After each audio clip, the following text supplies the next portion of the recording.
Hi everyone and welcome to the Wilds of Week 3's video. I hope you're enjoying Wild Goddess Week and I hope you're feeling really inspired to be adventuring and exploring the wilds within and without. This week is all about rewilding. It's all about connecting with the wild goddess, the goddess of nature, the goddess of life, the goddess of the wild parts of our souls that don't often get to see the light of day. And in this week I hope it's going to be really healing and empowering and exciting to connect with our own wild essence and to remember that is us, and what we have to be for society and culture is learned, and what we are at our heart, at our essence, is wild and powerful and strong, and vulnerable, and all different shades of light and dark, just as nature is. So this is a week to be outside. There is studying, there is researching this week, but I've tried to record this video about 3 or 4 times already and it's failed, and I almost wonder even if the Wild Goddess doesn't even want a video. She's just like, just get outside, don't talk. Just go and experience. So this is a very experiential week. It's a week to obviously to go to walks into the sea, to the woods, to the forests, to the hills, to camp out if you fancy it, or at some point, or at least to spend a good day walking or sitting in a sacred space that's really powerful to you.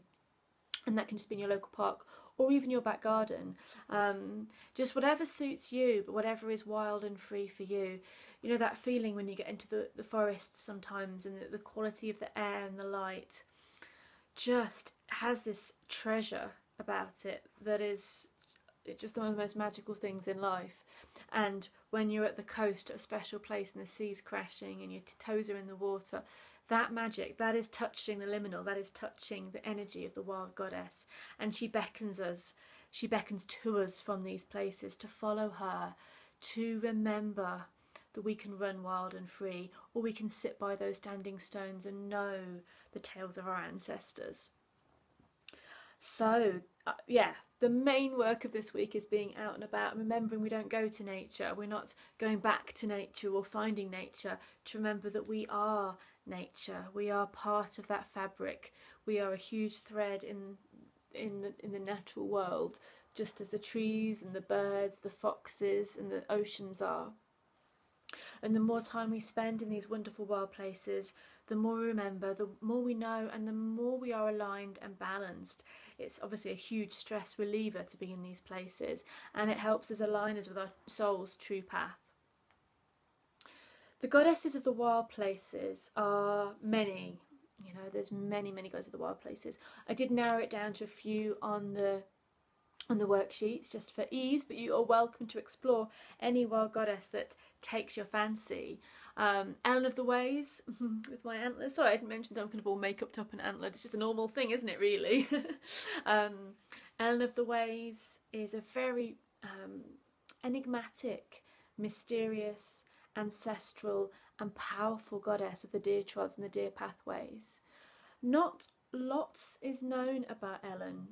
A lot of the wild goddesses, there's not lots of tales recorded because their essence is too wild for that. So there is something in the Mabinogion, in the Dream of Maskin, about Ellen, but to connect with Ellen is to connect with the path of deer, to connect with the path of the ancestors, to connect with the wild places and the forests, to see and feel the ways that the animals and the ancestors have travelled over the years.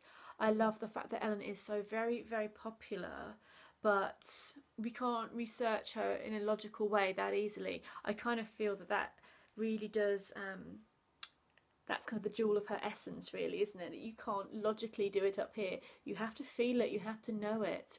And ways of researching, you can do some research about Ellen, is researching the tribes that follow the reindeers. They still do in Siberia and some parts of the Arctic Circle, even though it's a very hard thing to do, even more hard nowadays. The tribes that live with and live as part of the reindeer herds and follow the annual migrations of the reindeer. The boreal forest, which would have covered all of the north of the world, on the northern hemisphere, all across America and England and Siberia and Russia. The deer, the trackways of the animals would have gone through those ancient lines, and Ellen is the goddess of those ways, is the goddess of the deer that showed people where to go. So she is nurturing in that way to show you where to go if you're struggling to find a direction at the moment.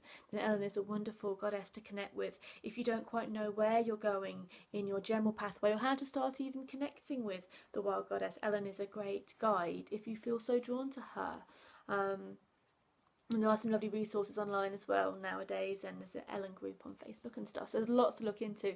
But get out there, and maybe if you can get to a place where deer might be, and just look for paths to open up for you in practical, literally in a walk in the park, and maybe on the internal way as well. Maybe you'll connect with her in the meditation. You have Artemis now, ancient and wild Artemis, seen as the maiden huntress. I've got a statue of her upstairs, I meant to bring it down. Oh, never mind, you've all seen those pictures though, haven't you, of Artemis, slender in a short smock, dressed in white, pretty, hair up but a little bit ruffled, with a deer by her side, sometimes with hounds, bow and arrow, her quiver ready to go. She's a goddess of the hunt, she's the huntress, a goddess of animals and all the wild places. She's a goddess of the moon. But there's so much more to Artemis. She's a very fascinating character. One of the Temple of Artemis is one of the wonders of the world. And the older statues of Artemis is not this maiden goddess. It's a huge mama with loads of breasts all over her. And she has some serious prehistory going on. Artemis has got so much to delve into and to dive into if you fancy going and researching Artemis. I think her earlier cults would have been more mother goddess, and she had quite a light and dark side as well that's not all bright and light with Artemis. But of course it won't be, because the arrow, of course, is a point of focus and survival with hunting, but it's also for killing. So there's the light and the dark, the blessing and the taking away. So there's an honouring of that with Artemis as well. I find it really fascinating. Lots of goddesses are linked to archery and hunting. It really does bring out the wild, doesn't it? This is the wild feminine, the huntress. I don't want you to kill anything, as I know you won't. That's not what I'm thinking about. It's just the huntress hunting something. Maybe we're hunting bits of our soul that we've lost, you know, trying to fit in. Maybe we're hunting our heart. Maybe we are hunting someone to love us. Maybe we are hunting to rediscover our true essence. We could be hunting for words for a story, or hunting for that perfect painting. But we are hunting this week, hunting for things that really make us tick. So Skadi is another goddess of archery. She's a Norse goddess, really fascinating as well. She's a giantess. Great story around Skadi. She was quite annoyed with the gods for good reason. You can go read the story. They killed her father, who was the eagle. And so she wanted to, as her prize, to have a husband and also to be made laugh. I like that. She wanted a husband, she wanted to be made laugh. Laughter is very, very important. Anyway, she thought she had to choose a husband from the feet of these people. So she just saw their feet. She wanted, she went for the guy with the most beautiful feet. I think it was Baal. But unfortunately, the most beautiful feet didn't belong to the most beautiful man. However, you know, she was very happy with her husband. Unfortunately, he was the god of the sea and the warm places and kind of that abundant sea energy, and she is the goddess of winter, of skiing, of ice, of frost, of wolves and ravens, and they couldn't abide to be in each other's homes. So Njord, her husband, couldn't abide to be in her home because it was too cold. She didn't want to be in his place because it was too noisy and too warm. It wasn't her cup of tea at all. So they went their separate ways. You see, the wild goddesses are often independent. They're often their own. No, they're not owned by anybody. They often decide, I'm going to be on my own, or I'll spend this much time on my own. So that's something we can note with the wild goddesses. And she went happily back to living in her icy kingdom with the company of wolves and crows. Artemis also is known as a virgin huntress, but virgin in the old-fashioned word doesn't mean virgin as we see it today. It means unmarried. So she was a goddess that chose to be independent. She chose not to be owned by anyone. So a similar kind of tale. slightly. And Diana as well was the Roman version of Artemis, and often seen as a matron goddess of witchcraft and of childbirth and women's issues.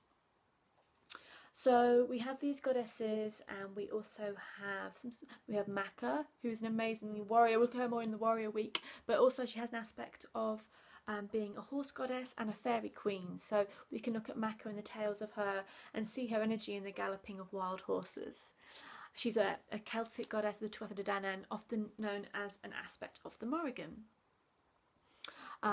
We have Bast. Now I put Bast in there. I was trying to put Bast in there, but I thought, yeah, let's put Bast in there because she's independent and wild. She's a feline goddess. Can't get much more wild than that. Even though she is a domesticated cat, she's still a cat, and she does what she wants to do. And she's also a goddess of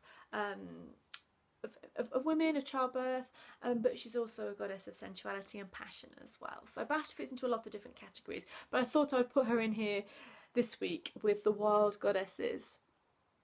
So there are many more wild goddesses. There are many more that you can search and discover. Sedna is another. I've got this print. It's a print of a painting I did of Sedna. Whoops. Here we go. Can we see it? There we go. It's a canvas print of Sedna with some narwhals, because I love narwhals. And Sedna's tale's a sad one at the beginning. That she I won't go into all the tales, but she ended up. You probably know the story of Sedna, or you can research it quite easily, but she ended up being having her hands chopped off by her father, and when she was trying to hang on to a boat, so that she sank to the bottom of the ocean, and her hands became the sea animals, and she became the goddess of this domain, a goddess of the ocean, and she used to be appeased to have abundance in the ocean, to connect with the ocean. And again, the wildness of the ocean is not always kind, especially as an Inuit legend. It's tough times to being able to survive there in the cold and the ice. But I love the power of Sedna, who connected with all the animals, kind of looking like she's in this place of absolute power, in her own power, in her domain. So this is kind of the feeling of the wild goddess, is owning your power, being in your own domain and feeling strong with that. Another painting I've got here, a bit of Ellen. I know I've got a few of these in the worksheets for Ellen here. Another one of just being in your power, not having to be running around like crazy, but just kind of really feeling the energy of the world around you and really connecting with it. So this is a week to go running naked in the woods if you want to. Don't blame me if you get in trouble. Don't have to do it. But no, I don't mean that. I mean, well, I do, but you can be clothed and run around. You can go and be free. You can go and literally let your hair down, howl with the wolves, howl at the moon. But it's also a time of being very in your own power, and if you're feeling quiet, if you're feeling deep, if you're feeling like the connection you're having with nature is very intense, it's a quiet time for you as well. Wildness isn't all about being loud, it can be very deeply stirring. So spend some time in nature, find out how you are this week. How wild are you? What kind of energies are you picking up on? Which places call to you? Are you a seaside bunny? Are you a marshland bunny? Or are you a wild forest bunny? Or the moors or the hills? Where calls to you? And this is mostly a week for finding the treasures in the wild places, for finding our souls in those beautiful, magical, natural places. But also we can look at the tales and be inspired by the tales of the goddesses as well, and integrate them into our lives, dig them a bit deeper, dig a bit deeper than the surface stories, because a lot of the tales that are written down about the wild goddesses will have been written down a long time after the wild goddesses were really wild. So dig that a little bit deeper. The moon. A lot of the wild goddesses are linked to the moon, the changing phases of the moon, the shifting emotional tides of the moon. So celebrate the moon phases this week. Celebrate your connection to the moon. This is a week for drumming. If you have a drum, get your drum out under the moon or in the woods. This is, well, I mean, you know I love drumming. You know I love drumming, but if you don't love drumming yet, I hope you will. But just take a drum outside, or a rattle, or a gentle instrument, and just a repetitive beat, and just help you connect to the world around you, that very primal energy. So celebrate the moon phases this week, celebrate your own phases, how you're feeling, research the goddesses, and really enjoy wilding, just being out there as much as possible this week, connecting to the trees, to all the life force around you. There is other work to do as well, if you would like. Up to you completely. In the notes I mentioned power animals. Now I am a huge advocate and lover of power animals and all animals, as you probably know. So if you are already connected to power animals and totems, this is a really week to reconnect and to ask them to be with you on your journey.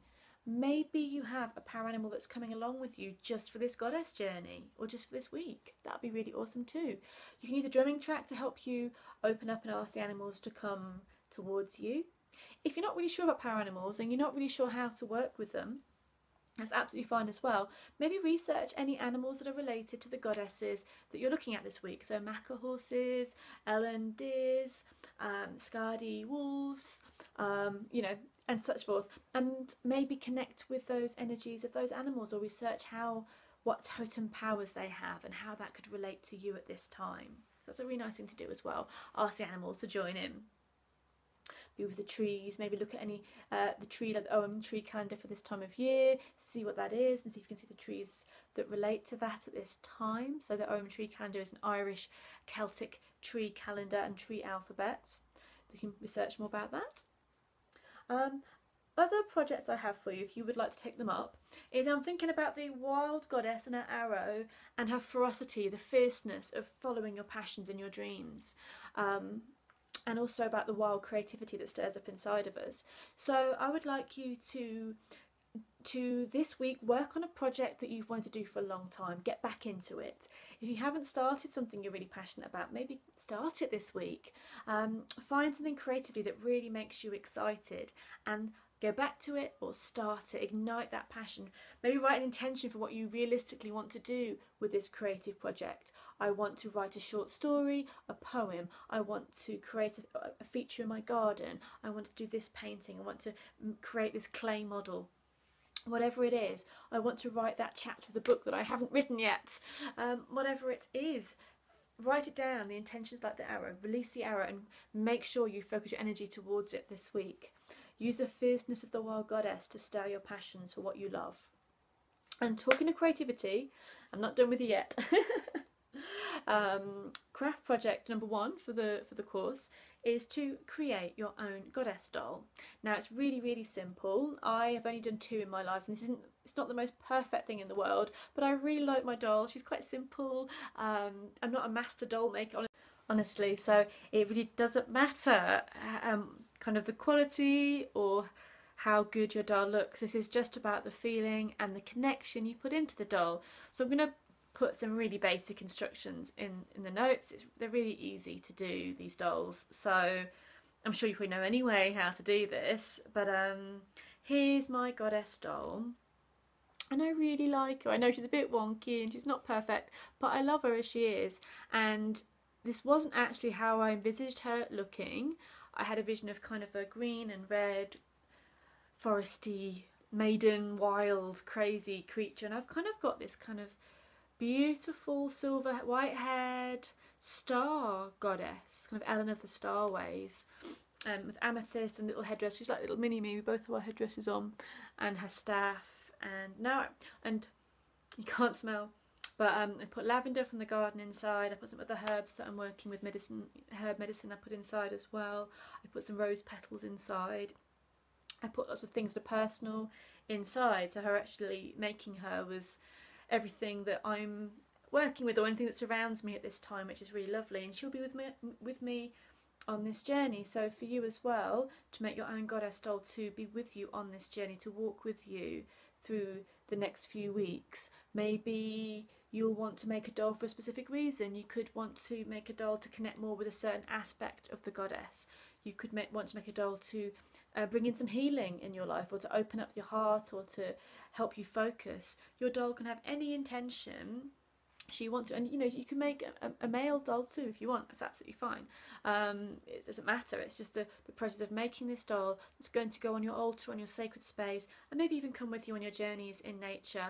I hope that the energy you put into these dolls will mean that they mean something to you, and that they hold a special resonance, and that when you connect, when you see them and when you work with them, you feel that energy. So what the love you pour into them and the energy you pour into them is so much more important than what they look like.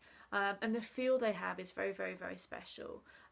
You could make a doll that just resonates for this time of year, or for the moon phase you're in, or for any aspect of the goddess you want. You can make a fierce warrior goddess, or a gentle maiden, a mother, or a crone, or a kind of a fairy godmother star maiden of the woods one that I seem to have made, which I really love. I'm really fascinated by her energy. She's got a lot of amethyst on her. She's definitely got her own purple and white, silver, spacey feel. It's very fairy tale. I love it. So make your own doll.